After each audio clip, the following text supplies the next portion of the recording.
హాజీపూర్ మండల సర్వసభ్య సమావేశాన్ని ఎంపీపీ మందపల్లి స్వర్ణలత అధ్యక్షతన శనివారం నిర్వహించారు. హాజీపూర్ మండల సర్వసభ్య సమావేశం సాదాసీదాగా జరిగింది. ఎంపీపీ ఎంపీటీసీల పదవీకాలం ముగింపునకి రావడంతో 5 ఏళ్ల కాలంలో చేపట్టిన అభివృద్ధి పనుల్ని వివరించారు. వివిధ శాఖలపై అధికారులు చదివి వినిపించారు. మండల పరిషత్ కార్యాలయం తరపున ఎంపీపీ మందపల్లి స్వర్ణలత శ్రీనివాస్ ఎంపీటీసీ సభ్యుల్ని ఘనంగా సన్మానించారు. వివిధ శాఖలకు చెందిన అధికారులని ప్రజాప్రతినిధుల్ని సన్మానించారు. ఈ సందర్భంగా ఎంపీపీ మందపల్లి స్వర్ణలత శ్రీనివాస్ మాట్లాడుతూ ప్రజలు తమకు ఇచ్చిన అవకాశాన్ని సద్వినియోగం చేశామని, గ్రామాల అభివృద్ధికి పాటుపడ్డామని అన్నారు. ప్రజలకి అందించిన సేవలతోనే రాజకీయ పదవులకి గుర్తింపు దక్కుతుందన్నారు. పదవీకాలం పూర్తయిన గ్రామాల అభివృద్ధి సంక్షేమంలో పాల్పంచుకోవాలన్నారు. రానున్న స్థానిక సంస్థలు పంచాయతీ ఎన్నికల్లో విజయం సాధించి మళ్లీ పదవులు చేపట్టాలని ఆకాంక్షించారు. ఈ కార్యక్రమంలో vice MPP Bethu Ramadevi, Gudihatnoor MPDO Mohammed Hai, Hajipur in-charge MPDO Srinivas Reddy, EGF APO Mallaiah, ఎంపీటీసీలు Jadi Venkatesh, Gaddam Lathasri, Sogala Sujatha, Annubai, Degabapu, Odde Balaraju, MPP co-option Rafiq, ZP co-option Nayeem Pasha, ప్రాథమిక వ్యవసాయ సహకార సంఘం చైర్మన్లు కోటి సత్తయ్య, మాల్రాజు, రామారావు, పంచాయతీ కార్యదర్శులు హారిక, మల్లేష్, వెంకటస్వామి, శ్రీనివాస్, వివిధ శాఖల మండల అధికారులు తదితరులు పాల్గొన్నారు.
మంచిర్యాల జిల్లా చెన్నూరు పట్టణంలోని ప్రభుత్వ ఆసుపత్రి ఎదుట బీజేపీ ఆధ్వర్యంలో నిరసన కార్యక్రమం చేపట్టారు.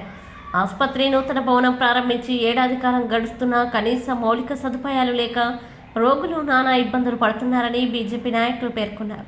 ఈ ఆసుపత్రికి చెన్నూరు నియోజకవర్గ ప్రజలే కాకుండా మహారాష్ట్ర, ఛత్తీస్గఢ్ రాష్ట్రాల సరిహద్దు ప్రాంత ప్రజలు వినియోగించు పూర్తి స్థాయి మౌలిక సదుపాయాల కల్పనకి చర్యలు తీసుకోవాలని డిమాండ్ చేశారు. ఆసుపత్రిలో ఖాళీగా ఉన్న వైద్యుల పోస్టులను వెంటనే భర్తీ చేయాలని డిమాండ్ చేశారు. స్థానిక ఎమ్మెల్యే వివేక్ వెంకటస్వామి ఆసుపత్రిని దత్తత తీసుకొని అన్ని సౌకర్యాలు కల్పించాలని డిమాండ్ చేశారు.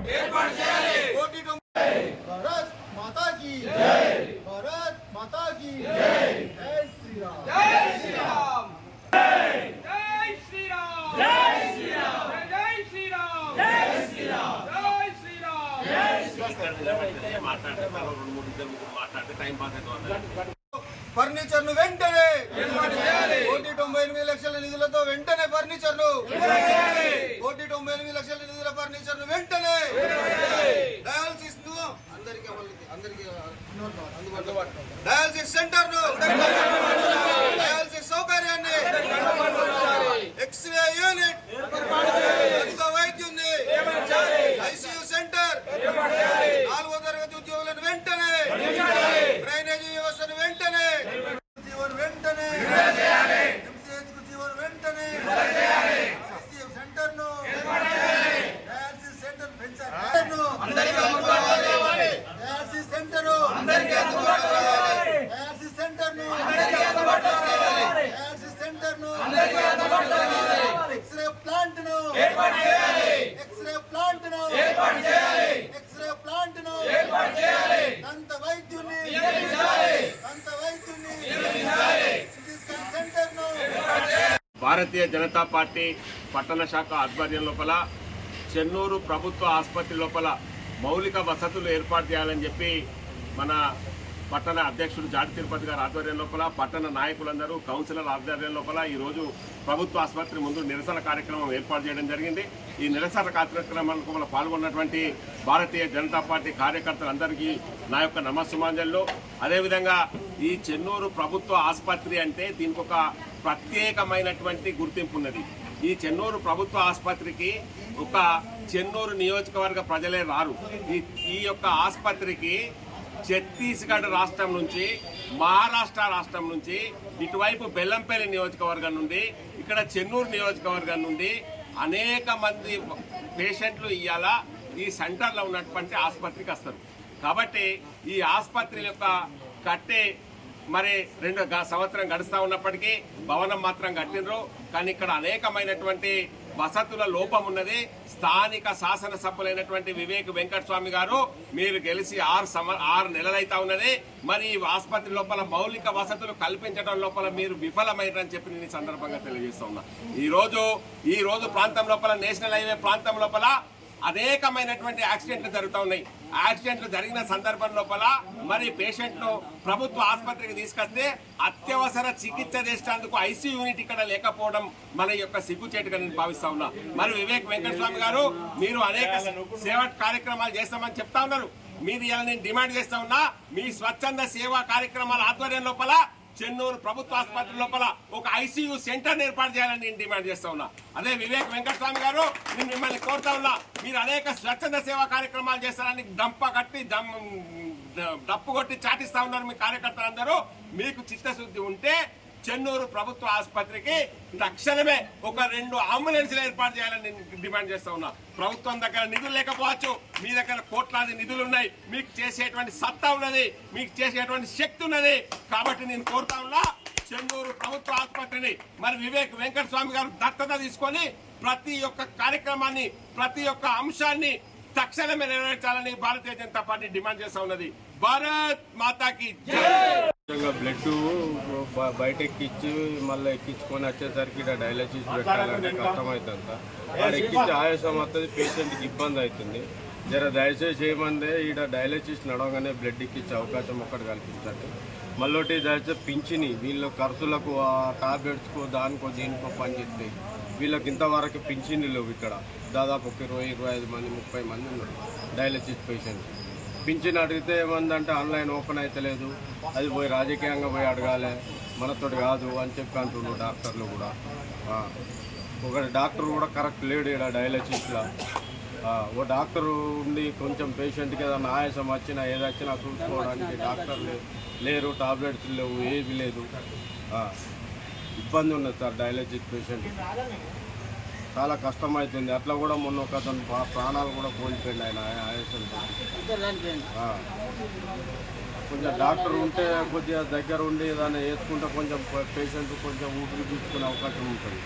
దానివల్ల అది కూడా లేదు, ఏం లేదు. ఏమన్నా అంటే నిమ్స్కి పోయి అడగాలి, నిమ్స్ నుంచి రావాలి పర్మిషన్లు, అది అంటే నిమ్స్లు ఎక్కిస్తాను సార్.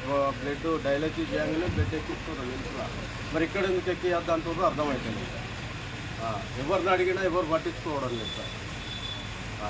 అది మా పరిస్థితి డయాలసిస్ పేషెంట్లు. మా మాకు ఇంతకుముందు మంత్రాల నుంచి చెన్నూరుకి బస్ పాస్ ఉండే. ఇప్పుడు మంత్రాలకు నీడికి ఇవ్వమంటే వీళ్ళు ఇయ్యని అంటారు. మా పెద్ద మనిషి ముసలాయకు పింఛన్ ఖర్చులు లేదు, నాకు వస్తుంది ఆయనకు ఖర్చులు లేదు. ఇప్పుడు వీడికి 3 ఏళ్ళు డయాలసిస్ నడవబట్టి నేను పట్టుకొని వస్తాను. బస్సులు కూడా దొరుకుతలేవు, అటువలు పట్టుకొని పోతున్నాం సార్. మాకు మా తండ్రి బాధలు ఉన్నాయి. మేము పెద్ద మనుషులం అయిపోయినాం. మా కొడుకులు మా కోడలు కూడా పట్టించుకుంటలేరు మమ్మల్ని. మా తండ్రి మా పింఛన్లు కావాలి. మా బతుకులో పెద్ద మనుషులం అయిపోయినాం. మాకు ఇటువంటి కట్టం దేవుడు పెట్టిండు. ఇది అనుభవం తప్పుతలేదు మాకు. మాకు ఇంకంత అవకాశం కావాలని మీతో చెప్పుకుంటాను. నేటి ఎస్ఎల్ఎం న్యూస్ ఇంతటితో సమాప్తం. తిరిగి ప్రసారమై ఎస్ఎల్ఎం న్యూస్ లో మళ్ళీ కలుద్దాం. అందరం సెలవు. నమస్కారం.